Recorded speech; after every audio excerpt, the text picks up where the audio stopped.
الرحمن علم القرآن خلق الإنسان علمه البيان الشمس والقمر بحسبان والنجم والشجر يسجدان. شروع کرتا ہوں اللہ کے نام سے جو بڑا مہربان نہایت رحم والا ہے. یہ سورہ رحمان ہے، مدنی ہے، یعنی ہجرت کے بعد نازل ہونے والی سورتوں. لیکن بعض لوگ کہتے ہیں یہ سورت مکی ہے، کیونکہ حضور صلی اللہ علیہ وسلم نے جب اس سورت کو صحابہ کے سامنے پڑھا تو حضور صلی اللہ علیہ وسلم نے فرمایا تم سے تو جنات بہتر ہیں. انہوں نے حرف بِأَيِّ آلَاءِ رَبِّكُمَا تُكَذِّبَانِ کا جواب دے رہے تھے جنات. تو جنات کو جو قرآن سنایا حضور صلی اللہ علیہ وسلم نے وہ مکے میں، یعنی ہجرت سے پہلے. تو یہ صورت مکی ہونی چاہیے، لیکن اس میں صاف طور پر ہے مدنی ہے. بہرحال یہ صورت ہجرت کے بعد ہی شمار کی جائے گی، اگرچہ کہ بعض لوگوں نے اس کو ہجرت سے پہلے مکے میں نازل ہونے والی صورت سمجھا. تو اس صورت کو اللہ رب العزت نے رحمان نام دیا، کیونکہ اللہ کا نام سے رحمان جو سب سے اونچی صفت ہے اللہ کی، اس صفت کے ساتھ اللہ نے اس صورت کو شروع کیا. اس کے اندر 70 پر 8 آیتیں ہیں اور کیا ہے 3 رکوع ہے. تو اس میں اللہ رب العزت نے رحمان سے اس صورت کو کیوں شروع کیا؟ تو اس وقت میں بات دراصل یہ ہے کہ کفار مکہ جو تھے وہ کہتے تھے رحمان کیا چیز ہے، رحمان رحیم یہ کیا چیز ہے، تو یہ کسے کہتے ہیں؟ تو ان کو پتہ نہیں تھا رحمان کس کا نام ہے. تو اللہ رب العزت نے اپنی صورت کو الرحمن اپنی صفت سے شروع کر کے سمجھایا. رحمان وہ ذات ہے جو انسان کو ابتدا سے پیدا کرتی ہے اور پھر اسے انتہا تک پہنچاتی ہے، پھر اس کی ترقی نشو و نما کرتی ہے، پھر اس کے جنت جہنم کا فیصلہ کرنے والی ذات وہ ہے اللہ رحمان. یہ اللہ تعالیٰ نے اس لفظ کے ذریعے سمجھایا. تو لہذا اسی لیے حضور صلی اللہ علیہ وسلم صلح حدیبیہ کے موقع پر 6 سن ہجری میں ایک عہد نامہ لکھا گیا جو 10 سال تک مسلمانوں میں اور کافروں میں جنگ نہیں ہوگی. تو اس معاہدے میں لکھا ہوا تھا کہ بسم اللہ الرحمن الرحیم. تو کفار نے کہا رحمان رحیم کیا ہے یہ نہیں جانتے ہم، بس کیا ہے بسم اللہ نام لکھو اللہ کے نام سے. تو فرمایا کہ بہرحال تو اس صورت کو اللہ تعالیٰ نے رحمان سے شروع کیا. رحمان کون ہے پتہ چلے. فرمایا رحمان ذکر کرنے کے بعد اللہ فرمائی الرحمن علم القرآن. رحمان نے انسان کو قرآن سکھایا. اللہ تعالیٰ نے انسان کو قرآن سکھایا. اور کیوں اللہ تعالیٰ نے سب سے پہلے قرآن کا ذکر کیا؟ خلق الانسان بالانسان کو پیدا کیا. حالانکہ پہلے کیا نہ چاہیے، انسان کو پیدا کیا قرآن سکھایا یہ کہنا چاہیے، لیکن اللہ کہتے ہیں ہم نے قرآن سکھایا انسان کو پیدا کیا. تو اس میں مفسرین اکرام نے لکھا ہے انسان کی پیدائش کا مقصد ہی قرآن کی دعوت کو امت تک پہنچانا، قرآن کے تعلیمات کو امت تک پہنچانا یہ انسان کی پیدائش کا مقصد ہے، تاکہ اللہ کے حکم پہ چلیں، نبی کے طریقے پر زندگی گزاریں، قرآن نے جو احکام دیے اس کو امت میں پھیلائیں. اور پھیلانے کے لیے کیا ہونا چاہیے؟ اس کا راستہ، اس کا ذریعہ. تو اللہ تعالیٰ نے اس کا ذکر کیا علمہ البیان. ہم نے انسان کو صرف پیدا کر کے نہیں چھوڑ دیا بلکہ اسے بولنے کا طریقہ بھی سکھایا، کیونکہ جب بولنے آئے گا تو قرآن دوسروں تک پہنچائیں گے، تعلیم دیں گے، دوسروں کو دین بتائیں گے. تو اللہ تعالیٰ فرمائی کہ ہم نے اسے بولنا بھی سکھایا. اور اللہ تعالیٰ بولنے کا جو ملکہ ہے ہر ایک کو اپنے اپنے انداز سے دیا ہے. بچہ بھی بولتا ہے، اور یہ بولنا کسی کے سکھانے پر نہیں. کسی بچے کو چھوڑ دیا جائے کچھ بھی نہ سکھائے، کیا بچہ نہیں بولتا؟ ضرور بولے گا. وہ امی ابا جو کچھ بولنا ہے اسے سکھانے کی ضرورت نہیں. اللہ تعالیٰ نے ہر انسان کو بولنے کا طریقہ سکھا دیا. لیکن ہاں بچے کو جب بولنے لگے تو کیا سکھائیں؟ سب سے پہلے اسے لا الہ الا اللہ بولنا سکھاؤ جب بچہ بولنے لگے۔ تو یہ کب ہوگا؟ جب کہ ہمارے گھر میں دین کا ماحول ہوگا، شریعت کا ماحول ہوگا، اور میاں اور بیوی دونوں میں دینداری ہوگی تو بچے کو یہ بولیں گے، ورنہ پھر کیا ہے وہ جو ریمس آتے ہیں یہ بھی سی ڈی کے وہ بولنے لگیں گے۔ ورنہ لہٰذا اس لیے فرمایا کہ چاہیے کہ بچہ جب بولنے لگے تو پہلے اسے کلمہ سکھائے۔ کلمہ یہ انسان کے مسلمان ہونے کے، مسلمان کے گھر میں پیدا ہونے کی علامت ہے۔ تو اللہ تعالیٰ فرمانے ہم نے اسے بولنا سکھایا، علمہ البیان، معافی ضمیر ادا کرنے کا، ضمیر کہتے ہیں دل کی بات، دل کے اندرونی بات کو ادا کرنے کا اللہ نے طریقہ سکھایا یہ انسان کو۔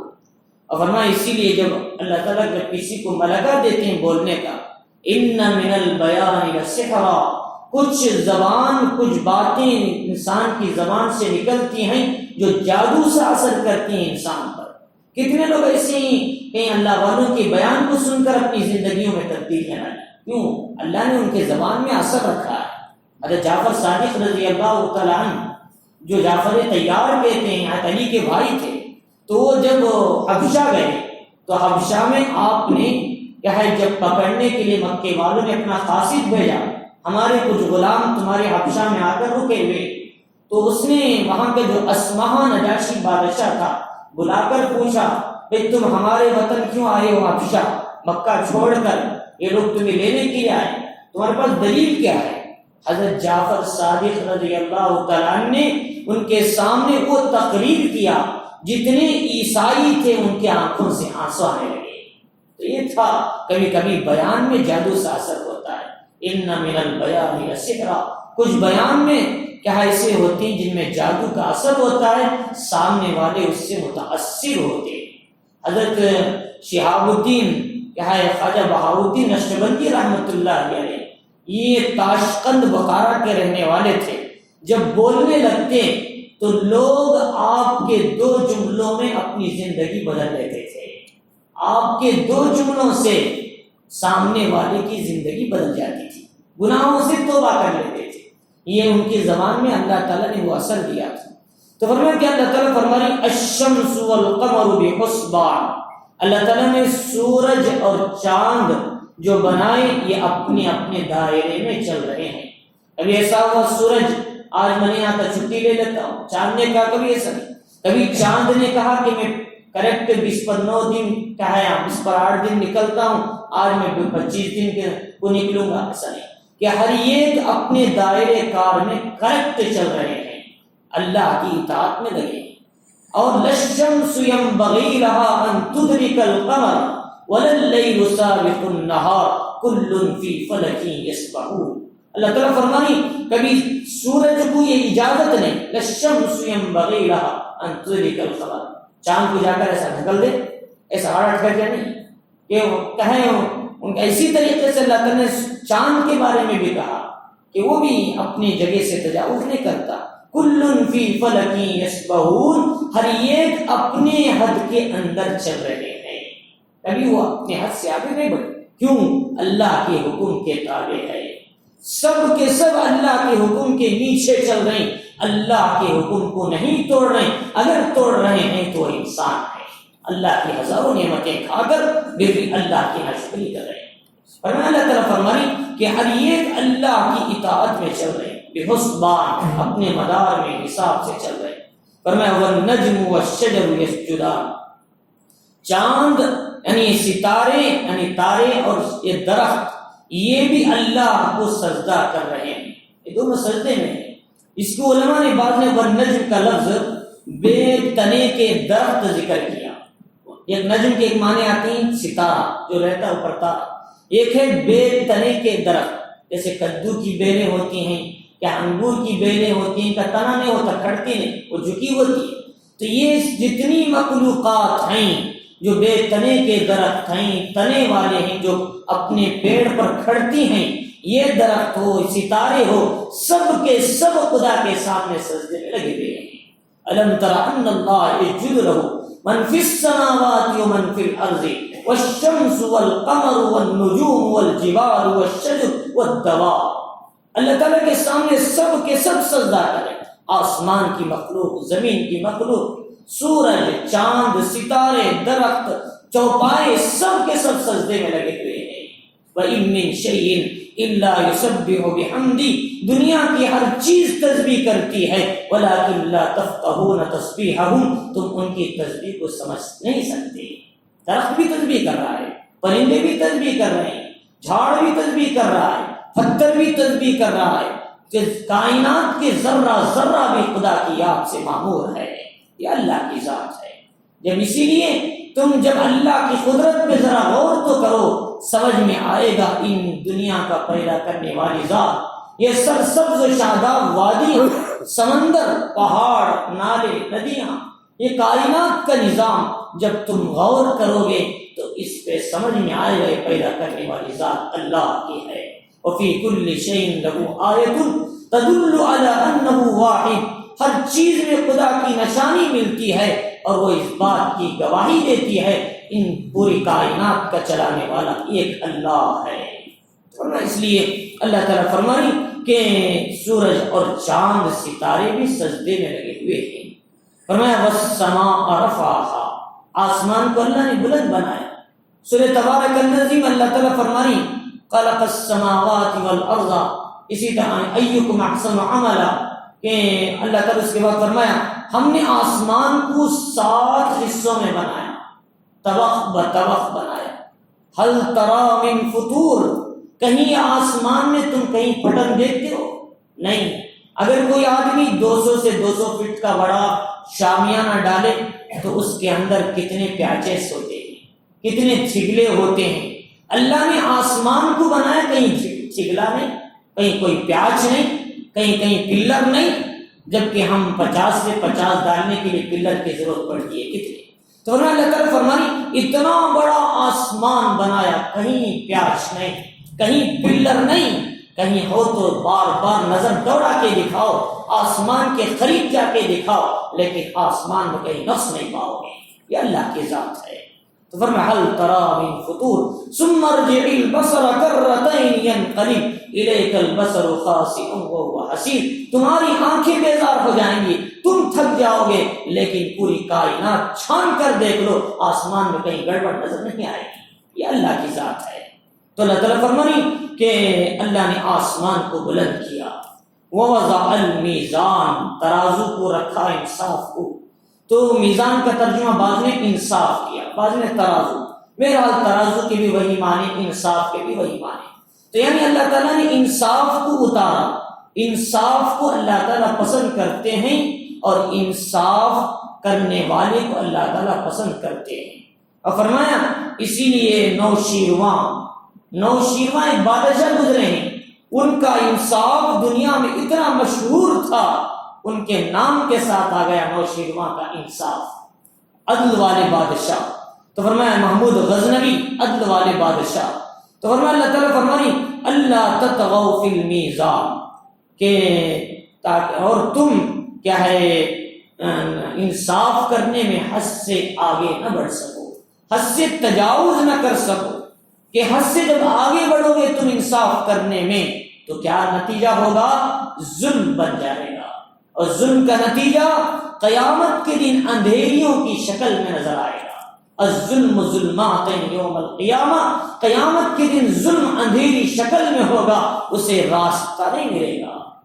فرمایا اس لیے ظلم سے بچنے کے لیے اللہ نے انصاف کو اتارا، انصاف جب رہے گا تو اللہ تعالیٰ فرمائی وَأَقِيمُوا الْوَزْنَ بِالْقِسْطِ، پھر میزان کا قسم سمجھائے، اور تم جب وزن کر کے دو کسی کو تول کر، انصاف کو قائم رکھو، انصاف کرو جب بھی انصاف کے ساتھ، اور تم کسی کو تول کر دو جب بھی انصاف کو برقرار رکھو۔ اللہ تعالیٰ نے قرآن مجید میں فرمایا وَيْلٌ لِّلْمُطَفِّفِينَ، ہلاکت ہے ناپ تول میں کم کرنے والوں کے لیے، ناپ تول میں کمی زیادتی کرنے والوں کے لیے ہلاکت ہے۔ دے رہے کسی کو پھل 100 روپے کا لیکن خطرہ رکھ رہے 800 گرام کا، فرمایا ہلاکت ہے۔ وَيْلٌ لِّلْمُطَفِّفِينَ، کم زیادہ کرنے والوں کے لیے ہلاکت ہے۔ الذین اذا اکتالوا علی الناس یستوفون، جب لوگوں سے لیتے ہیں تو پورا لیتے ہیں پیسہ، لیکن وَإِذَا قَالُوهُمْ أَوْ وَزَنُوهُمْ يَخْسِرُونَ، لیکن جب ناپ کر تول کر دیتے ہیں تو کم کر کے دیتے ہیں، ڈنڈی مار کر دیتے ہیں۔ اسی بنیاد پر قوم شعیب کو اللہ نے عذاب میں ہلاک کر دیا۔ فرمایا اللہ تعالیٰ فرمانی جب شعیب علیہ السلام کو شعیب علیہ السلام نے اپنی قوم کو سمجھایا، اصحاب مدین وَإِلَىٰ مَدْيَنَ أَخَاهُمْ شُعَيْبًا کہ ہیں اہل مدین والوں کی طرف ان کے خاندان کے حضرت شعیب علیہ السلام کو بھیجا۔ انہوں نے کہا لوگوں ناپ تول میں کمی مت کرو، وَلَا تَنْقُصُوا الْمِكْيَالَ وَالْمِيزَانَ، فرمایا کمی زیادتی مت کرو۔ انہوں نے کہا قالوا یا شعیب اصلاتک تأمرک ان نترک ما یعبد آباؤنا او ان نفعل فی اموالنا انک لانت الحلیم الرشید، کیا شعیب کیا تمہاری عبادت تمہارے خدا ہم کو اس بات کا حکم کرتے ہیں؟ قالوا یا شعیب اصلاتک تأمرک ان نترک ما یعبد آباؤنا، ہمارے پرانے باپ داداؤں کو چھوڑ دیں اور ہماری تجارتوں میں ہم پابند بن جائیں شریعت کے؟ نہیں، ہمارا مال ہماری دولت ہم جو چاہے کر سکتے، تم کون ہو ہمارے بیچ میں بات کر رہے؟ اللہ نے کیا ہے ایک آواز بھیجی، ان کے کانوں کے پردے پھٹے، اوندے منہ گر کر ختم ہو چکے تھے۔ فرمایا اللہ تعالیٰ نے فرمایا فَأَصْبَحُوا فِي دِيَارِهِمْ جَاثِمِينَ، وہ اوندے منہ تباہ ہو چکے تھے زلزلے کی آواز سے۔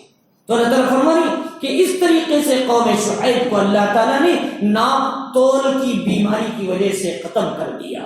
فرمایا اس لیے ناپ تول میں کمی نہیں کرنا، وَأَقِيمُوا الْوَزْنَ بِالْقِسْطِ وَلَا تُخْسِرُوا الْمِيزَانَ، اور کیا ہے جو کہ جب تم انصاف کے ساتھ تولو تو پورے طریقے سے وزن کر کے دو، اور کیا ہے میزان تولنے میں کم مت کرو، تخسروا کم نہ کرو۔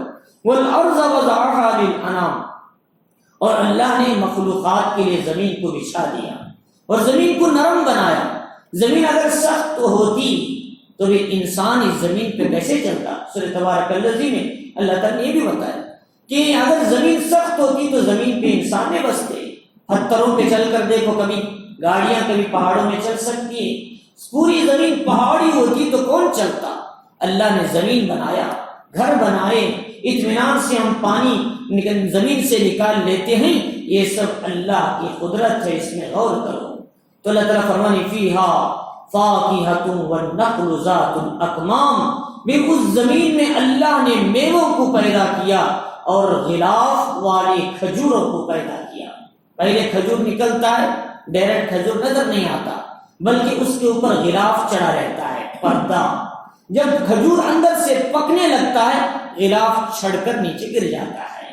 اللہ تعالیٰ نے ایک کھجور کی حفاظت کے لیے اس کے لیے پردہ بنایا، انار کے اندرونی دانوں کی حفاظت کے لیے خانے بنائے اور موٹا سا اس کے اوپر چھلکا چڑھایا۔ یہ اللہ کی ذات ہے۔ ان دانوں کو جوڑنے والی ذات کیسی ہے؟ کوئی آدمی ایسا بتائیں دنیا کا پورے دانوں کو نکال کر بھی اس میں ویسی جوڑ کر دکھائے، لیکن پوری کائنات مل کر بھی دانوں کو بھی اس جگہ فٹ نہیں کر سکتی۔ اللہ نے اس انداز سے انار کے دانوں کو جوڑ کے دکھایا۔ یہ اللہ کی ذات ہے۔ تو اللہ تعالیٰ فرمانی کہ اللہ تعالیٰ نے میووں کو پیدا کیا اس زمین کے اندر، میوے کھا رہے، انار، آم، سیب، انگور، موز، یہ ساری میوے کھاتے چلے جا رہے۔ اور فرمایا کھجور جو غلاف والے، کوشوں والے، اور فرمایا کہ کھجور یہ کیا ہے، اللہ تعالیٰ نے یہ کھجور بھی ایسا، اللہ کے نبی علیہ السلام نے کھجور کو انسان سے مشابہت دی اخلاق میں، یعنی اس کی صفت میں، اس کی کیفیت میں۔ تو اللہ تعالیٰ اللہ کے نبی علیہ السلام نے کھجور کے ساتھ انسان کو مشابہت دی۔ فرمایا وَالْحَبُّ ذُو الْعَصْفِ وَالرَّيْحَانُ، اور فرمایا کہ اسی طریقے سے کیا ہے بھوسے والے اناج اللہ نے تم کو عطا کیا۔ بھوسے والے جیسے چاول ہے، جو ہے، باجرہ ہے، ان سب میں بھوسا نکلتا ہے، ان کو بھی اللہ تعالیٰ نے تمہیں عطا کیا۔ اور فرمایا کہ اسی لیے قرآن مجید میں اللہ تعالیٰ نے فرمایا کہ فَأَنبَتْنَا فِيهَا حَبًّا وَعِنَبًا وَقَضْبًا وَزَيْتُونًا وَنَخْلًا وَحَدَائِقَ غُلْبًا، اللہ تعالیٰ نے اس میں کیا ہے اناج دانے اگائے، فَأَنبَتْنَا فِيهَا حَبًّا وَعِنَبًا، اور اس میں انگور، وَقَضْبًا ترکاریاں، کہ اس طریقے سے بہت سی قسمیں اللہ تعالیٰ نے زمین سے اگائے. اس میں غور تو کرو اللہ کی ذات کیسی کہ پانی ایک پہنچتا ہے لیکن انگور کا کلر الگ، انار کا کلر الگ، موز کا کلر الگ، جام کا کلر الگ، آم کا کلر الگ. پانی ایک ہے، کھاد ایک ہے، لیکن نکلنے والے کلر الگ ہیں اور اس کا مزہ الگ، اس کی بو الگ. تو یہ اللہ کی ذات ہے. ایک پانی سے الگ الگ قسم کے پھل، الگ الگ کلر کے پھل، الگ الگ مزے کے پھل یہ نکالنے والی اللہ کی ذات ہے. فرمایا اللہ تعالیٰ اس میں ذرا غور تو کرو اللہ نے کس طریقے سے پیدا کیا. فرمایا اللہ تعالیٰ فرمائی ان نعمتوں کو گنا کر کہ اناج بھی دیا، والریحان خوشبو والے پھول بھی عطا کیے. گلاب کا پھول الگ اور مندارم کے اس کا پھول الگ، چنڈول کا الگ، الگ الگ قسموں کے پھل کا ہے. اللہ تعالیٰ نے پھول پیدا کیے. اس میں ذرا غور تو کرو. فرمایا کس طریقے سے ان چیزوں کی اللہ تعالیٰ قدرت ذکر کرنے کے بعد، مخلوقات کی اللہ کے سامنے عبادت کرنے کے بعد اللہ تعالیٰ پوچھ رہے ہیں تم اتنی نعمتوں کو میری کھا رہے ہو، کیا تم شکر ادا نہیں کرتے؟ فَبِأَيِّ آلَاءِ رَبِّكُمَا تُكَذِّبَانِ، بس تم دونوں اپنے پروردگار کی کون کون سی نعمت کو جھٹلاتے ہو؟ اب بتاؤ اتنی نعمتیں تمہیں مل رہی پھر بھی کیا تم جھٹلاتے ہو اللہ کی نعمت کو؟ اللہ تعالیٰ یہاں ربکما کہا تسنیہ، یہ تو انسان ہے اور کون ان کے ساتھ؟ فرمایا اس میں انسان اور جنات دونوں سے اللہ خطاب کر رہے ہیں. جیسے میں نے سے پہلے بھی بتایا جیسے انسان نیک اعمال پر جنت میں جائیں گے ویسے جنات بھی نیک اعمال پر جنت میں جائیں گے، اور انسان جیسے گناہ پر جہنم میں جائیں گے ویسے جنات بھی گناہ کرنے پر جہنم میں جائیں گے. جیسے انسان کو اللہ نے عبادت کے لیے پیدا کیا ویسے جنات کو بھی اللہ نے عبادت کے لیے پیدا کیا. وما خلقت الجن والانس الا لیعبدون، میں نے انسان اور جنات دونوں کو میری عبادت کے لیے پیدا کیا. تو لہٰذا اس لیے فرمایا اللہ تعالیٰ فرمانی اے جنوں اے انسانوں تم دونوں اپنے پروردگار کی اتنی نعمتیں کھا رہے ہو کہ تم پھر بھی اللہ کی نعمتوں کو جھٹلاتے.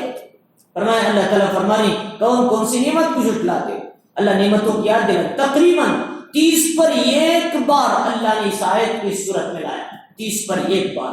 فرمایا خلق الانسان من صلصال، اللہ تعالیٰ نے انسان کو پیدا کیا کیا ہے کھنکھناتی بجنے والی مٹی سے، جیسے ٹھیکری کی طرح ہوتی ہے. اللہ تعالیٰ نے ایسی مٹی سے انسان کو پیدا کیا. اب کچھ لوگ سوال کرتے ہیں اللہ تعالیٰ نے کہیں مٹی کہتے ہیں وَلَقَدْ خَلَقْنَا الْإِنسَانَ مِنْ طِينٍ، ہم نے انسان کو مٹی سے پیدا کیا. اور ایک جگہ اللہ تعالیٰ إِنَّا خَلَقْنَا الْإِنسَانَ مِنْ طِينٍ لَازِمٍ، ہم نے چکنی مٹی سے انسان کو پیدا کیا. اور یہاں کہ اللہ کھنکھناتی ہوئی آواز والی مٹی سے پیدا کیا. ایسی کوئی مٹی ہے کھنکھنانے والی الگ، کیا ہے مٹی اس میں الگ اس میں الگ. تو اس میں کس کا ذکر کرنے اللہ تعالیٰ؟ آدم علیہ السلام کا ذکر کریں، انسانوں کا. آدم علیہ السلام کی اولاد آدم علیہ السلام سے، لیکن یہاں پہلے انسان، انسانیت کے پہلے فرد آدم علیہ السلام یا جن سے انسان کو اللہ تعالیٰ فرمانی ہم نے مٹی سے پیدا کیا. کہیں کہہ رہی چکنی مٹی سے پیدا کیا، کہیں کہہ رہی کھنکھناتی ہوئی ماٹ جو ٹن ٹن کی آواز آتی اس مٹی سے پیدا کیا. یہ کیسا اختلاف ہے؟ قرآن میں بھی اختلاف ہے تو لوگوں کو شبہ ہو جائے گا. اس میں صحیح بات یہ ہے کہ ایسی باتوں میں جا کر بہت سے لوگ جن کو علم تفسیر نہیں ہوتا وہاں گڑبڑ کر جاتے ہیں. اس میں اگر تم صحیح معنی میں غور کرو گے تو یہ قرآن کا اختلاف نہیں، اللہ تعالیٰ انسان کی پیدائش کے زمانے کو ذکر کر رہے ہیں. اللہ تعالیٰ نے پہلے انسان کو مٹی سے بنایا، انسان کو پانی میں ملا کر رکھ دیا مٹی، اور پھر اسے چند روز چھوڑ دیے، اور اس کے بعد وہ مٹی پانی میں رہتے رہتے رہتے جیسے کیچڑ میں پیر رکھتی تو پھسلنے لگتا ہے، پانی ٹھہرتے ٹھہرتے تو چکنی مٹی بن گئی وہ. اللہ تعالیٰ نے پھر اس کو ایک انسانی پتلا بنا کر رکھ دیا. سوکھتے سوکھتے سوکھتے جب اسے ہاتھ مارے تو ٹھن ٹھن کی آواز آنے لگی. اس کے بعد اللہ نے انسان کو پیدا کیا. یہ ادوار ہے، زمانہ ہے، اسٹیج ہے اللہ تعالیٰ اسے ذکر کریں. پہلے ایسی تھی انسان کی کیفیت، پھر وہ چکنیاں بنا، پھر اس سے چاہے ٹھیکری بنا، پھر جب ٹن کی اس کے اندر آواز آنے لگی، ہم نے اس سے بھی انسان کو بنایا۔ یہ انسان کی پیدائش کا دور، قرآن میں اختلاف نہیں۔ اسی کو کیا ہے المکی حجازی نے اپنی تفسیر قصص القرآن میں بڑی تفصیل سے ذکر کیا ہے۔ تو فرمایا اللہ تعالیٰ فرماری کہ خلق الانسان من صلصال، انسان کو اللہ تعالیٰ نے کیا ہے کھناتی بجنے والی مٹی سے پیدا کیا، جیسے ٹھیکری ہوتی ہے، کالفخار، ٹھیکری ماٹ۔ فرمایا وخلق الجان من مارج من نار، یہ تو انسان کا ذکر ہے، مٹی سے بنا ہے۔ اور جنات کو کس سے پیدا کیا؟ فرمایا جنات کو آگ کے شوروں سے پیدا کیا۔ اسی کو محمد الرسول اللہ صلی اللہ علیہ وسلم نے ایک حدیث میں فرمایا خلقت الملائکۃ من نور، اللہ نے فرشتوں کو نور سے بنایا۔ وخلقت الجان من نار، اللہ نے جنات کو آگ سے پیدا کیا۔ وخلقت الانسان من طین، اور انسان کو اللہ نے مٹی سے پیدا کیا۔ تو فرشتے نور سے، جنات آگ سے، اور فرمایا کہ اسی طریقے سے انسان مٹی سے پیدا کیا۔ اور انسان جب مٹی سے پیدا ہے، جنات آگ سے پیدا ہوئے، انسان کو جب بھی غصہ آتا ہے وہ کس وجہ سے آتا ہے؟ شیطان کی وجہ سے غصہ آتا ہے۔ شیطان انسان کو ورغلاتا ہے، وہ آگ سے پیدا ہوا، اندر سے گرمی پیدا کرتا ہے۔ اسی لیے محمد الرسول اللہ صلی اللہ علیہ وسلم کے حدیث میں غصے کا علاج یہ بتایا، جب تم میں سے کسی کو غصہ آئے اعوذ باللہ من الشیطان الرجیم پڑھو، یا پھر اگر تم کھڑے ہیں تو بیٹھ جاؤ، نیچے چلے جانے سے تمہارا غصہ ٹھنڈا ہو جائے گا۔ شیطان کی صفت اوپر اڑنے کی ہے، آگ کی، اور یا بھی نہیں ہو سکے وہ غصہ کیا ہے گرمی سے، آگ کی گرمی سے پیدا ہوتا ہے شیطان کی۔ فرمایا وضو کر لو تو تمہارا غصہ جاتا رہے گا۔ فرمایا یہ پانی سے ٹھنڈا کر دیتا ہے غصہ، شیطان کی وجہ سے آتا ہے۔ فرمایا اسی لیے جنات کا جن کے اندر زیادہ اثر ہوتا ہے، یہ تجربے کی بات بول رہا ہوں، بڑے بڑے عاملین سے بھی آپ پوچھ سکتے ہیں، جن کے اندر جنات کا زیادہ اثر ہوتا ہے ان کو جلدی غصہ آتا ہے، وہ بھڑک جاتے ہیں، یہ ان کے اندر اثرات کے زیادہ ہونے کی علامت ہے۔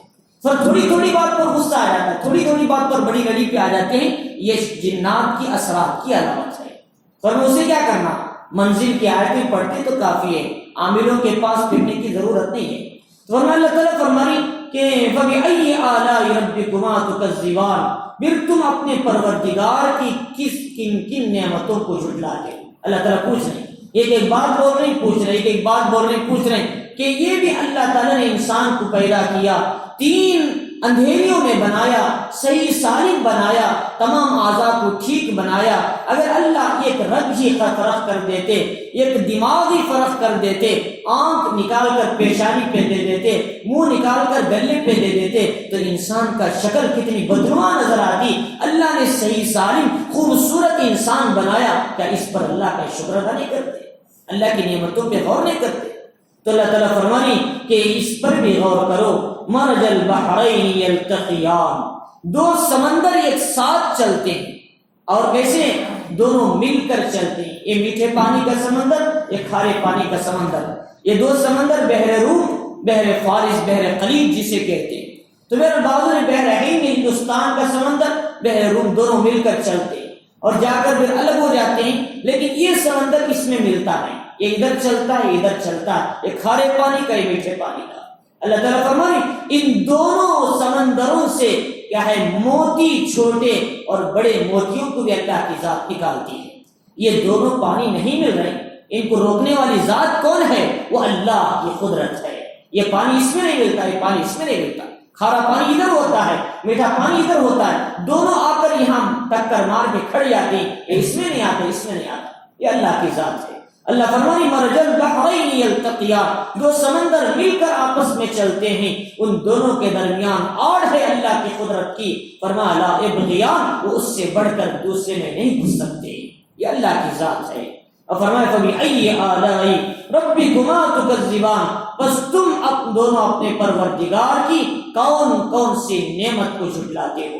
یہ سمندر بھی اللہ کی نعمت ہے، الم تر ان الفلک تجری فی البحر بنعمت اللہ لیریکم من آیاتی ان فی ذلک لآیات لکل صبار شکور. اللہ فرمانے کیا تم ان کشتیوں کو نہیں دیکھتے؟ الم تر ان الفلک تجری فی البحر، سمندروں میں کشتیاں چلتے ہیں، تجری فی البحر، اور یہ کیسے چلتی ہیں؟ اللہ کی قدرت ہے. پانی کو چیرتے ہوئے چلے جا رہی، بڑے بڑے پتھر لے کے سمندروں میں جا رہی، اس پہ بھی اللہ کی قدرت ہے. اللہ تعالیٰ نے بنی آدم کو سمندر میں بھی چلایا کشتیوں کے ذریعے، اس زمین پر بھی اللہ چلا رہے ہیں. یہ بنی آدم کو اللہ نے عزت دیا. اور فرمایا اللہ تعالیٰ فرمائے کہ اس کے بعد یخرج منہما اللؤلؤ والمرجان، اس سے موتی سفید اور مرجان جو لال قسم کے چھوٹے موتی، مرجان کہتے ہیں مونگے چھوٹے موتی، اور لولو کہتے ہیں بڑے موتی سفید موٹے موٹے آتے ہیں. فرمایا ان دونوں کو اللہ تعالیٰ نے پیدا کیا. کس سے؟ اسی کھارے سمندر سے، اسی میٹھے سمندر سے. حالانکہ کھارے پانی سے موتی نکلتے ہیں، میٹھے پانی سے نہیں آتے، لیکن اللہ کی قدرت دیکھو، میٹھے پانی سے بھی اللہ موتیوں کو پیدا کرتے ہیں. یہ اللہ کی قدرت ہے. یہ جو سیپی جو ہوتا ہے، یہ منہ کھول کے بیٹھتے ہیں، جب بارش جو برسات ہوتی ہے اس کا قطرہ جب اندر چلے جاتا ہے، منہ بند کر لیتا ہے تو سیپی بن کر باہر کیا ہے، ایک موتی بن کر باہر نکل جاتا ہے. یہ اللہ کی قدرت ہے. بارش کے پانی سے کیا ہے، جہاں زمین میں غلہ اگاتے ہیں اسی قطرے سے اللہ قیمتی موتی پیدا کرتے ہیں. یہ اللہ کی ذات ہے. تو اللہ تعالیٰ فرمائی کہ اس پہ ذرا غور تو کرو. فرمایا اللہ تعالیٰ ان سے موتی چھوٹے اور بڑے دونوں نکالتے ہیں. فَبِأَيِّ آلَاءِ رَبِّكُمَا تُكَذِّبَانِ، بس تم اپنے پروردگار کی کن کن نعمتوں کو جھٹلاتے ہو. فرمایا وَلَهُ الْجَوَارِ الْمُنشَآتُ فِي الْبَحْرِ كَالْأَعْلَامِ، اور اس کی قدرت ہے جو سمندر میں اونچی پہاڑوں کی طرح بڑی بڑی کشتیاں کھڑی ہیں اور چلتی چلی جاتی ہیں. اس میں بھی اللہ کی قدرت ہے. میں ایک مرتبہ دیکھا منگلور کے سمندر میں تقریباً کیا ہے بہت بڑا ایک پتھر لے کر سمندر میں کشتی کیا ہے چلتی چلے جا رہی ہے. بڑا پتھر، ہم کیا ہے وزندار پتھر، جبکہ اس کے نیچے کوئی چاک نہیں، کوئی چیز نہیں، لیکن یہ سمندر میں اللہ تعالیٰ اتنے وزندار پتھر کو لے کر ایک ملک سے دوسرے ملک تک پہنچاتے ہیں. یہ کون سی ذات ہے؟ یہ اللہ کی ذات ہے. فرمایا اس میں ذرا غور تو کرو. یہ کشتیاں بڑے بڑے وزندار چیزوں کو لے کے چلتی چلی جا رہی سمندر میں. تو اللہ تعالیٰ فرمانے کہ یہ بھی اللہ کی نشانی ہے کہ بڑی بڑی کشتیاں کھڑی رہتی ہیں پانی میں، اور اس میں سے کئی ہزاروں انسانوں کو لے کر منتقل کا کام کرتی ہیں، اور ساتھ میں وزندار کیا ہے ٹرانسپورٹنگ کا کام بھی ان سے ہوتا ہے. تو لہٰذا اللہ تعالیٰ فرمانے کہ پھر تم اپنے پروردگار کی کن کن نعمتوں کو جھٹلاتے ہو. انسانوں اور جنات دونوں کے لیے حکم ہے. اللہ تعالیٰ فرمانے کل من علیہا فان، دنیا میں جتنی ہے زمین پہ جو کچھ ہے سب کو فنا ہے. زمین کو بھی، آسمان کو بھی، چاند کو بھی، سورج کو بھی، ستاروں کو بھی، بر و بحر کو بھی، اور سبز وادیوں کو بھی، اور نالے اور ندیوں کو بھی، سمندر کو بھی، دریاؤں کو بھی، سب کو فنا ہے. کل من علیہا فان وَيَبْقَى وَجْهُ رَبِّكَ ذُو الْجَلَالِ وَالْإِكْرَامِ، لیکن آپ کے رب کی ذات جو عظمت جلال والی ہے، بڑا احسان اکرام کرنے والی ہے، اللہ کی ذات باقی ہے، باقی رہے گی، اور پہلے بھی باقی تھی. یہ اللہ کی ذات ہے. قائم ما یکون، جو پہلے سے بھی تھی، اب بھی ہے، آئندہ بھی رہے گی، یہ اللہ کی ذات ہے. دنیا کی ہر ختم ہونے والی چیز یہ اللہ کی مخلوق ہے. جو خالق ہوتا ہے وہ ختم نہیں ہوتا، وہ باقی رہنے والی ذات ہے، یہ اللہ کی ہے. تو لہذا انسانوں کو سبق سمجھا رہے ہیں کہ دیکھو جتنے بھی دن دنیا میں رہو، جتنا مال کماؤ، جتنی بھی دنیا کی چیزوں کے پیچھے چلو، ان سب کو ایک دن چھوڑ کر جانا ہے، اور تمہارے پیچھے کیا آئے گا؟ فرمایا وَيَبْقَى عَمَلُ، تمہارا عمل تمہارے قبر میں پیش آئے گا. کوئی کچھ نہیں آئے، نہ بلڈنگ، نہ مال، نہ دولت. رسول اللہ صلی اللہ علیہ وسلم نے ایک حدیث میں فرمایا اِذَا مَاتَ الْإِنسَانُ يَتْبَعُهُ ثَلَاث، انسان انتقال کر جاتا ہے اس کے پیچھے تین چیزیں جاتی ہیں، مالہ اس کا مال، وَأَهْلُهُ اس کے گھر والے، اور وَعَمَلُهُ اس کا عمل. فرمایا کہ اور دو وَيَرْجِعُ اثنان، گھر والے بھی رو کر واپس ہو جاتے ہیں، مال بھی کسی کے پاس چلے جاتا ہے، لیکن اس کے ساتھ خبر میں رہنے والے کون؟ وَيَبْقَى عَمَلُ، ان کا عمل ان کے ساتھ خبر میں رہ جاتا ہے۔ اور اس عمل کے لیے کوشش کریں، اس عمل کے لیے محنت کریں۔ دنیا کی ہر چیز کو ختم ہونا ہے، اللہ کی ذات باقی ہے۔ اسی لیے ایک حدیث میں آتا ہے، محمد رسول اللہ صلی اللہ علیہ وسلم نے فرمایا قیامت کا دن ہوگا، اولین و آخرین سب کے سب ختم ہو چکے ہوں گے، اسرافیل علیہ السلام، عزرائیل علیہ السلام یہ صرف بچیں گے۔ اللہ تعالیٰ کی ذات سب کے ختم ہونے کے بعد پوچھے گی لمن الملک اليوم، بھئی آج بادشاہت کس کی ہے؟ قارون کہاں گیا کرتا تھا مال پر، فرعون کہاں گیا اپنے لشکر پر کرتا تھا، شداد کہاں گئے جو جنت بنا کیا کرتا تھا، کہاں ہیں وہ مالدار، کہاں ہیں وہ اکڑنے والے، وہ کہاں چلے گئے جو قارون فرعون جس نے خدائی دعویٰ کیا، سب کے سب مرے پڑے ہوں گے، کوئی جواب نہیں آئے گا۔ تو جب کسی کا کوئی جواب نہیں آئے گا، اللہ تعالیٰ خود جواب دیں گے للہ الواحد القہار، آج بھی اس دنیا کی بادشاہت اسی واحد قہار اللہ کی ہے، اب کوئی دنیا میں نہیں ہے سوائے میرے، سب کے سب پر موت کی گھاٹ اتاری جا چکی ہے۔ تو لہذا اللہ کی ذات پوری دنیا ختم ہو جائے گی جب بھی باقی رہے گی، اللہ کی ذات ہوگی۔ تو اللہ تعالیٰ فرمانی زمین پہ جو کچھ ہے سب کو فنا ہے، اللہ کی ذات باقی ہے۔ یہاں اللہ تعالیٰ نے وجہن کا لفظ لایا، وجہن کے معنی چہرے کے آتے ہیں۔ کیا اللہ کا چہرہ صرف باقی رہے گا، جسم باقی نہیں؟ اللہ کی ذات باقی نہیں۔ اللہ تعالیٰ کا اصول ہے کبھی جز بول کر کل مراد لیتے ہیں، چہرہ بول کر پورا جسم مراد ہے، کبھی جسم بول کر جز مراد لیتے ہیں۔ تو اس طریقے سے اللہ تعالیٰ کا چہرے کے مطلب اللہ کی پوری ذات مراد ہے اس سے۔ یہ بلاغت کا ایک علم ہے جسے علماء اور اہل علم اسے جانتے ہیں۔ تو فرمایا اس لیے تو اللہ تعالیٰ فرمانے کہ اللہ تعالیٰ کی ذات باقی رہے گی، سب کا سب فنا ہوگا۔ اللہ تعالیٰ نے آگے ایک بات بتائی، ہم سب کے لیے عبرت ہے، یسألہ من فی السماوات والارض، زمین اور آسمان والے تمام مخلوق، شجر حجر پتھر جتنے مخلوقات ہیں سب کے سب اسی سے مانگتے ہیں اور کسی سے کوئی چیز نہیں مانگتی۔ فرمایا کل یوم ہوا فی شان، اللہ کی ذات ہر دن الگ شان میں ہوتی ہے۔ اب اللہ تعالیٰ کیا فرما رہے؟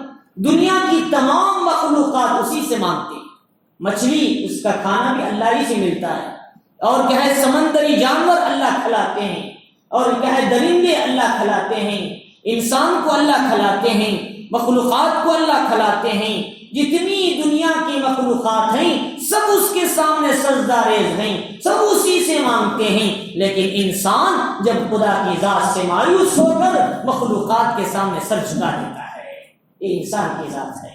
اللہ تعالیٰ فرمانی کہ انسان کو بھی چاہیے کہ مخلوقات جب اللہ کے سامنے سر جھکا رہے، مخلوقات اللہ سے مانگتی ہیں، تو یہ انسان تجھے ہم نے ساری نعمتیں عطا کی، سب کچھ دیا، ساری ضرورتیں پوری کی، ذرا اولاد دینے میں لیٹ ہو گیا، ذرا نعمت کے ملنے میں لیٹ ہو گیا، تو فوراً میرا دربار چھوڑ کر مخلوق کے دربار پہ جا کے چھپ گیا۔ اللہ تعالیٰ فرمانی کہ ایسا مت کرو، مجھ سے مانگو میں دیتا ہوں، اولاد کبھی 70 سال میں دیتا ہوں، اولاد کبھی 50 میں دیتا ہوں، اولاد کبھی 30 سال میں مل جاتی ہے، اولاد کبھی شادی کے فوراً بعد ملتی ہے۔ اللہ کسی کو اولاد دیتے ہیں، مرد بھی، کسی کو دیتے ہیں لڑکیاں، کسی کو کچھ نہیں دیتے۔ یخلق ما یشاء، اللہ جو چاہتا ہے پیدا کرتا ہے، لیکن انسان جلدی نہ کرے۔ حضرت زکریا علیہ السلام کی کوئی اولاد نہیں تھی، انہوں نے ایک دن حضرت مریم کے پاس دیکھا پھل رکھے ہوئے بے موسم کے، آم رکھے ہیں، جام رکھے ہیں، حالانکہ وہ زمانہ آم جام ملنے کا نہیں، عام طور پر آم کب نکلتے ہیں؟ دھمکالے میں آتے ہیں، وہ زمانہ سردی کا تھا، حضرت مریم کے پاس آم رکھا ہوا ہے اور وہ سردی کے سارے پھل گرمی کے سردی کے موسم میں ہیں۔ تو حضرت مریم سے پوچھا انا لکی ھذا، تو حضرت مریم نے کہا کہ قالت هو من عند اللہ، اللہ کی طرف سے آئے ہیں پھل۔ تو حضرت زکریا علیہ السلام نے کہا وہ اللہ جو بے موسم کا پھل حضرت مریم کو دے سکتا ہے، کیا میں اللہ سے مانگ کر اولاد نہیں لے سکتا؟ تو اللہ تعالیٰ کے سامنے ہاتھ اٹھائے کہ کہا کہ انی وہن العزم منی واشتعل الراس شیبا ولم اکن بدعائک رب شقیا، اے اللہ میری ہڈیاں کمزور ہو گئی، میرے بال سفید ہو گئے ہیں اور میں کمزور ہو چکا ہوں، لیکن میں پھر بھی تجھ سے مانگنے سے مایوس نہیں ہوں۔ اے اللہ مجھے اولاد عطا فرما، مجھے میرا وارث عطا فرما، ارثنی وارث من آل یعقوب واجعلہ رب رضیہ۔ اے اللہ تو اس سے راضی ہو جا، ایک رضامند لڑکا مجھے عطا فرما۔ اللہ تعالیٰ نے کہا کہ یا زکریا انا نبشرک بغلام اسمہ یحییٰ، زکریا تم مجھے مانگ رہے ہیں، میری ذات پر یقین کر رہے ہیں، کیسی دنیا کے دربار کے سامنے تم نے اپنا سر نہیں جھکایا، میرے سامنے انتظار کرتے رہے۔ اے زکریا ہم تم کو ایک پاکیزہ لڑکا بھی دیں گے اور اس لڑکے کا نام آسمانوں میں طے کر کے اتاریں گے۔ اسمہ یحییٰ لم نجعل لہ من قبل سمیہ، اس نام کا بچہ کبھی زمین میں پیدا نہیں ہوا۔ اللہ تعالیٰ فرمانی کہ اللہ تعالیٰ نے حضرت زکریا کو 80 سال کی عمر میں اولاد دیا، 80 سے 90 سال آپ کے بال چمک رہے تھے اور آپ کی بیوی بانجھ تھی، لیکن اللہ نے ان سے اولاد عطا کیا۔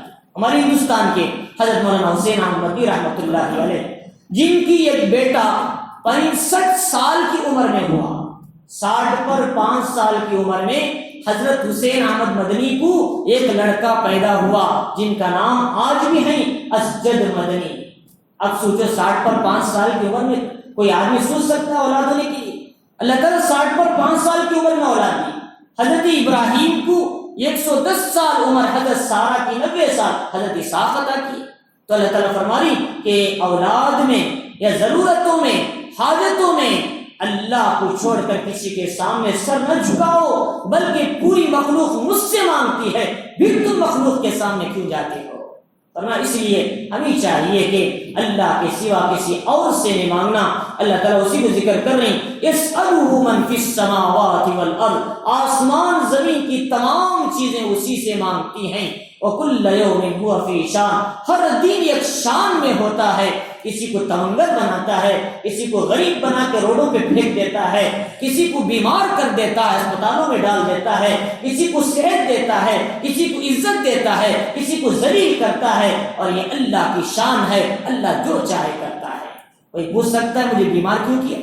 کوئی پوچھ سکتا ہے مجھے بے عزت کیوں کیا؟ نہیں، وَتُعِزُّ مَن تَشَاءُ وَتُذِلُّ مَن تَشَاءُ بِيَدِهِ الْخَيْرُ وَعَلَى كُلِّ شَيْءٍ قَدِيرٌ، جسے چاہے عزت دے، جسے چاہے ذلیل کر دے، اور اسی کے ہاتھ میں سارا اختیار ہے، وہ ہر چیز پر قادر ہے۔ تو اللہ تعالیٰ فرمانی، تو اسی لیے ہمیں چاہیے کہ اللہ سے مانگنا ہے۔ تو اس میں اللہ رب العزت نے کیا ہے، اگر اس کے باوجود بھی، اتنا سمجھانے کے بعد بھی اگر انسان نافرمانی کرتے ہیں، اللہ اس کا وعید سنا رہے، سنفرغ لکم ایھا الثقلان، اے جنات و انسانوں یاد رکھو اب ہم تمہاری گناہوں پر پکڑنے کے لیے متوجہ ہوتے ہیں، تو پھر ہم تمہیں ایسا پکڑتے ہیں تو پھر زمین سے تم اٹھ نہیں سکتے، ہماری پکڑ آ جاتی ہے۔ اس لیے اللہ کے سامنے سر جھکاؤ، ہماری پکڑ سے ڈرتے رہو۔ دنیا کے چھوٹی چھوٹی پکڑ دے کر تمہاری زندگی کی اصلاح کرانا چاہتے ہیں، اگر تم اس سے نہیں رکے تو ہم بڑا عذاب بھیج کر پھر ہمارے انتقام لے لیتے ہیں ہم۔ تو لہٰذا اس لیے اللہ تعالیٰ فرمائی، سنفرغ کا لفظ عرب میں جب استعمال ہوتا تھا کہ جیسے ایک آدمی کہتا ہے چلو اب میں آ رہا ہوں، اب تمہارا انتقام لیتا ہوں، تو اس لیے اللہ تعالیٰ یہاں لفظ استعمال فرمائی عربوں کے حساب سے، اب میں فارغ ہوتا ہوں، اب میں تمہیں بتاتا ہوں۔ حالانکہ اللہ تعالیٰ پہلے بھی دیکھ رہے ہیں، بعد میں بھی دیکھ رہے ہیں، لیکن اللہ تعالیٰ انسانوں کو ڈرا رہے ہیں، انسانوں کو وعید سنا رہے ہیں، دیکھو اب میں فارغ ہو جاتا ہوں، پھر تمہارا انجام بہت خراب ہوگا، اس لیے اس سے پہلے اپنی زندگی بدلو، جھوٹ چھوڑ دو، دغا چھوڑ دو، اور رشوت چھوڑ دو، سود چھوڑ دو، ان تمام برائیوں سے اپنے آپ کو باز کر لو، ورنہ پھر دیکھو میری پکڑ آئے گی تو وہ سخت ہوگی۔ اللہ تعالیٰ ایک دھمکی دے، ورنہ اس لیے ہمیں چاہیے کہ تو ان آیتوں کے اندر اللہ رب العزت نے پہلی بات تو یہ بتائی کہ اللہ تعالیٰ نے قرآن سکھایا، اس قرآن کو پھیلانے کے لیے ہم کو دنیا میں بھیجا، انسان کو، اور انہیں بولنے کے لیے علم دیا، زبان دیا، دماغ دیا، اور کیا ہے دل دیا، علم کے ذرائع دیے، اس کو پڑھنا ہے، اس کو امت تک پہنچانا ہے۔ اسی لیے حضرت شیخ الہند رحمۃ اللہ علیہ نے مالٹا کے جیل سے مصر سے فارغ ہو کر جب آپ آئے دارالعلوم دیوبند تو حضرت نے کہا میں نے بہت سوچا آج امت اتنی کیوں گر رہی ہے، امت کیوں اتنی ذلیل ہوتی ہے، امت گھٹا ٹوٹ اندھیرے میں کیوں جا رہی ہے۔ مجھے دو باتیں سمجھ میں آئی، جیل میں بیٹھ کر میں نے سوچا تو دو باتیں، ایک تو امت کا آپس میں اختلاف ہے، متحد نہیں ہو رہی ہے، آپسی اختلافات کی وجہ سے امت ٹوٹی ہوئی ہے، اور دوسرا ہے کہ قرآن کو چھوڑ چکی ہے۔ فرمایا جب قرآن پر امت عمل کرے گی تو یقین مانو صحابہ روم پر حکومت کیا، فارس پر حکومت کیا، شام پر حکومت کیا، اور مسجد بیت المقدس کو اپنے ہاتھوں میں لیا، ویسے ہی آج بھی امت اس دنیا کی حکمران بنے گی۔ فرمایا اس لیے ہمیں چاہیے کہ قرآن نہیں چھوڑنا، روزانہ قرآن کا معمول بنانا، روزانہ آدھا پارا، پو پارا، ایک پارا روزانہ معمول بنائیں۔ ہمارے سلسلے نقشبندیہ کے بزرگوں میں یہ معمول رہا، میرے پاس بھی کارڈ ہے حضرت کا، تو فرمایا کہ حضرت نے یہ وظیفہ دیا روزانہ کم از کم ان کے سلسلے سے تعلق رکھنے والوں کے لیے آدھا پارا ہر مرید کو پڑھنا ضروری ہے، آدھا پارا، اور کیا ہے قرآن مجید کا آدھا پارا روزانہ کا معمول بنا لیں، اور اس کے ساتھ فرمایا تسبیحات کی پابندی کر لیں۔ تو فرمایا اسی طریقے سے اللہ تعالیٰ نے دوسری باتیں بتائی کہ میری نعمتوں کو غور کرو اور اس پہ کیا ہے احساس شکر پیدا کرو، اور کیا ہے میری نعمتوں کو جھٹلاؤ نہیں۔ میری نعمتوں کو جھٹلانا یہ ہے کہ میری شکر گزاری نہیں کرنا، یہ میری نعمتوں کو جھٹلانا ہے۔ اللہ کی شکر گزاری یہ ہے نماز کی پابندی کریں، حلال کھائیں، حرام سے بچیں، اور اللہ نے جن کو جائز کہا وہ کریں، جن سے منع کیا اس سے رک جائیں۔ اسی کا نام اللہ کی شکر گزاری، اللہ کے حکم پر چلنا ہے۔ اور اس کے بعد اللہ تعالیٰ نے بتایا دیکھو پوری مخلوقات مجھ سے مانگتے ہیں، تم مخلوقات سے مت مانگو، مجھ سے مانگو۔ اگر اس کے باوجود پھر بھی تمہیں سمجھ میں نہیں آ رہا ہے، اگر تم اسی غلطی پر پھر دوبارہ آؤ گے تو پھر ہماری پکڑ بڑی سخت ہے۔ اللہ تعالیٰ فرمانی ان بطش ربک لشدید، آپ کے رب کی پکڑ بڑی سخت ہے۔ انہ هو یبدی و یعید وهو الغفور الودود، لیکن جو بندہ ڈرتا ہے، کامتا ہے، اللہ کی ذات مہربان بھی ہے، بخشنے والی بھی ہے۔ تو لہٰذا اس لیے اللہ تعالیٰ کی ان باتوں کو، ان احکام پر چل کر اپنے اعمال کی اصلاح کرنا، نعمتوں کی شکر گزاری کرنا، اللہ ہی سے مانگنا، اپنی تمام ضرورتیں اللہ کے غیر سے مانگنے سے اپنے آپ کو روکے رکھنا، یہ قرآن ہمیں سبق دیتا ہے۔ میں اپنی بات نہیں بتاتا، اس کے اندر صاف موجود ہے، صاف ترجمہ ہے۔ اللہ تعالیٰ ہم سب کو ان احکامات پر عمل کرنے کی توفیق عطا فرمائے۔